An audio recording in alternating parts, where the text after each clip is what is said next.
We see more and more women being represented, women of color being represented, and even some Muslim women. It's still not, there's still not the representation that there should be, but it is getting better. I can see that. So I have a dual career. I'm an acupuncturist, a doctor of acupuncture and Chinese medicine, and a social worker.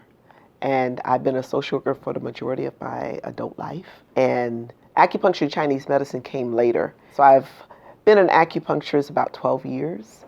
And so that was a calling that came later in life for me. So I'm part of an organization which is the brainchild of Dr. Constance Shabazz. She's a medical doctor who really felt very, very concerned about the lack of services and attention in the, urban areas of Chicago. She talked with me and a few other people. It's like, I really want to, I think there's something we can do. We need to do, I want to start a clinic. And she was like, would you be interested? I'm like, yeah. I'm like, oh yeah. Just thinking like, okay. Well, this was almost a year ago because of COVID. So all of the inequities that currently exist in our society were magnified, 20-fold, 50-fold, right?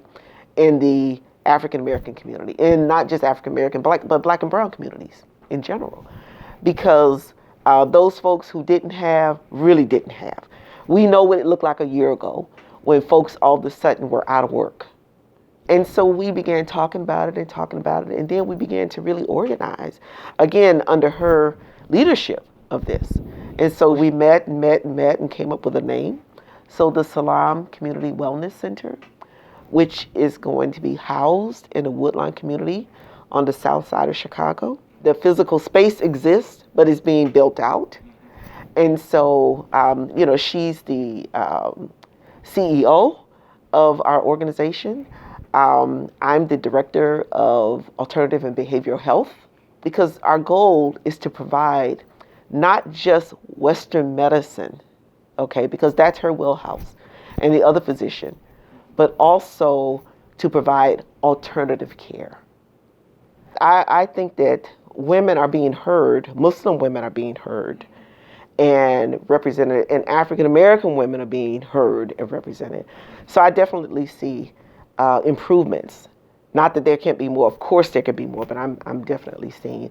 And more women in leadership positions.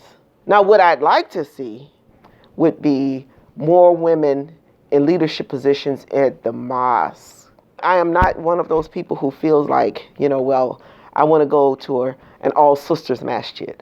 I don't have that desire. I know some people who do, some women who do. That's not a desire of mine. And I must say that the masjid where I go, though we've not been together in a physical space in a year now, but, there is some diversity there. Not as much as I'd like to see by no means, but, there is a little diversity. But I don't want my culture, my background to be lost, in a masjid. So my background, I converted to Islam, and, I was born and raised Christian. I sang in a choir, so I'm an old choir girl. I love gospel music to this very day. And that's part of my background, and that's my family's background. I work with a woman who says often, space and grace. And that, really resonates with me, because I think that we all have to be able to, we respect our own spaces. People around us need to respect our spaces. And we need to show some grace when we come against something that is not like us, that doesn't fit into our paradigm. It doesn't make it wrong. It just makes it different.